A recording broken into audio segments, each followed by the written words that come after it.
बिस्मिल्लाहिर्रहमानिर्रहीम, अस्सलाम वालेकुम। मैं इब्रार अहमद मेहर एडवोकेट FIR के अंदराज के हवाले से दो मुख्तलिफ सवालात को डिस्कस करेंगे।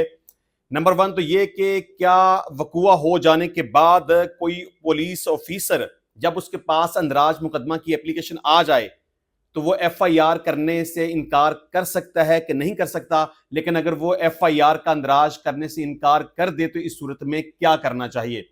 दूसरा सवाल हमारा यह होगा कि वकूआ हो जाने के बाद कितने टाइम के अंदर FIR का अंदराज करवा देना चाहिए, और अगर मुकर्रा टाइम के अंदर रहते हुए FIR का अंदराज ना करवाया जाए तो इसमें मुद्दई को कितना नुकसान हो सकता है। इस टॉपिक के ऊपर बात करेंगे। लेकिन सबसे पहले आपसे यह रिक्वेस्ट करेंगे कि अगर आप कानून के किसी भी टॉपिक के हवाले से कोई सवाल पूछना चाहें तो व्हाट्सएप के ऊपर मैसेज करके पूछ सकते हैं। अगर बात करना चाहें तो आप पाकिस्तानी टाइम के मुताबिक रात 8 बजे से लेकर 10 बजे तक मुझे व्हाट्सएप के ऊपर कॉल कर सकते हैं।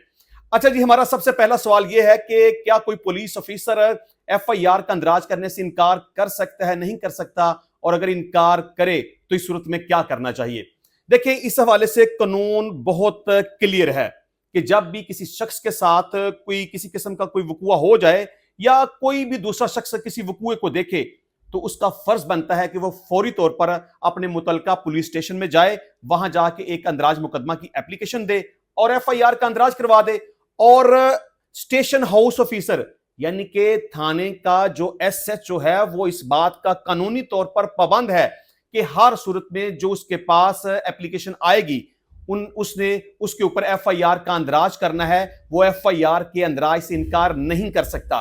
देखें, इसमें अगर हम कानून की बात करें तो क्रिमिनल प्रोसीजर कोड का सेक्शन 154 यह कहता है कि जब भी काबिले दस्त अंदाजी पुलिस को जुर्म बनता हो और इसकी बाबत कोई एप्लीकेशन थानेदार के पास आ जाए तो वो पाबंद है कि सबसे पहले उसके ऊपर FIR का अंदराज करेगा और उसके बाद तफ्तीश का अमल शुरू करेगा। और इसके साथ साथ अगर हम ऑनरेबल हाई कोर्ट या सुप्रीम कोर्ट के मुख्तलिफ फैसलों को डिस्कस करें तो वो भी इस बात के ऊपर बहुत क्लियर हैं कि जब भी कोई वकूआ हो जाए तो थानेदार किसी भी सूरत जो उसके पास दरखास्त अंदराज मुकदमा की आई होगी FIR के अंदराज से इनकार नहीं कर सकता।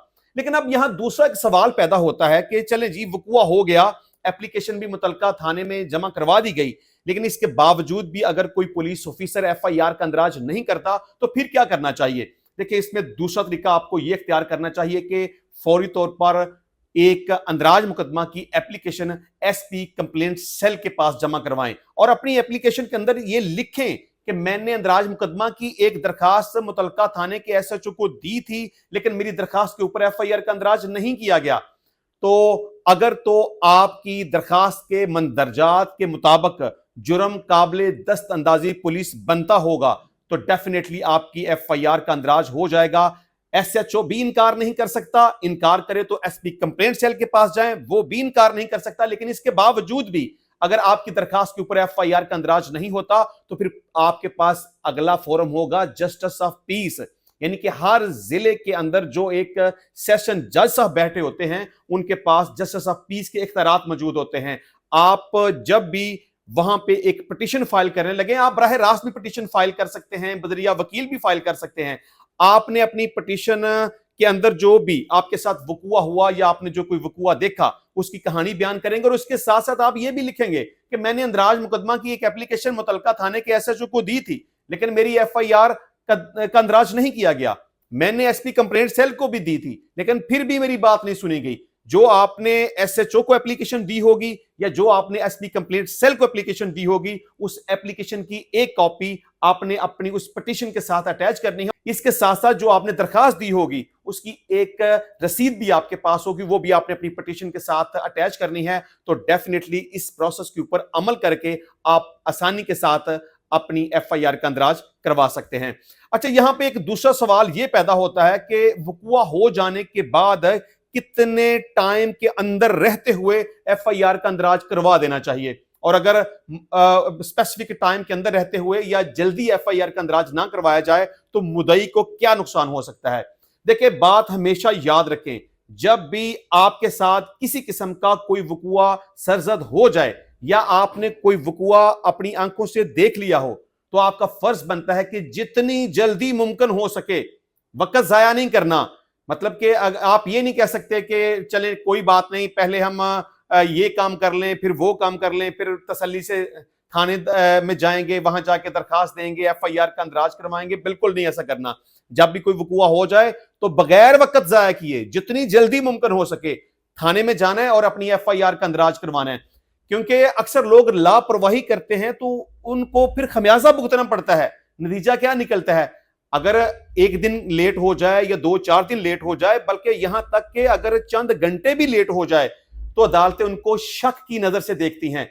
नतीजा क्या निकलता है? अदालतें ये समझती हैं कि वकूआ पता नहीं हुआ है कि नहीं हुआ, या वकूआ हो जाने के बाद इतना टाइम क्यों लगाया गया। मतलब इसका मतलब यह है कि सोच विचार की गई, सलाह मशवरा किया गया, प्लानिंग की गई कि किस बंदे को एफआईआर के अंदर शामिल करना है, किसको शामिल नहीं करना। तो मतलब कि ये आफ्टर थॉट स्टोरी बयान की गई है। जो वकूआ हो जाने के फौरी बाद एफआईआर का अंदराज हो जाए तो उससे यह मतलब लिया जाता है कि ये जो वकूआ हुआ था उसके अकॉर्डिंगली एक्चुअल दरखास्त देकर एफआईआर करवाई गई है। लेकिन अगर लेट कर देंगे तो फिर अदालतें ये समझेंगी कि आपने सोच विचार करने के बाद या किसी दूसरे बंदे से मशवरा करने के बाद, या ये सोच के कि किन मुल्जमान को नामजद करना है, किन को नहीं करना, या किसी वकील से मशवरा करने के बाद आपने अपनी एफआईआर का अंदराज करवाया है। तो उसका नतीजा क्या निकलेगा? अगर आप लेट हो जाएंगे तो फिर मुल्जमान बरी हो जाएंगे, मुल्जमान की जमानत मंजूर हो जाएगी। हत्ता के बड़े संगीन किस्म के अगर हम मुकदमात की बात करें या हम कत्ल के मुकदमात की बात करें तो उसमें भी एफआईआर के अंदराज में अगर डिले हो जाए तो उसका मुद्दई को बहुत ज्यादा नुकसान का सामना करना पड़ता है। तो लिहाजा आपने ये बात अपने जहन में रखनी है कि जब भी कोई वकूआ हो जाए तो जितनी जल्दी मुमकिन हो सके आपने मुतलका पुलिस स्टेशन में जाना है, वहां जाके एप्लीकेशन देनी है और एफआईआर का अंदराज करवाना है। इंशाल्लाह मिलते हैं नेक्स्ट टाइम नई वीडियो में नए टॉपिक के साथ। तब तक के लिए इजाजत दीजिए। अल्लाह हाफिज।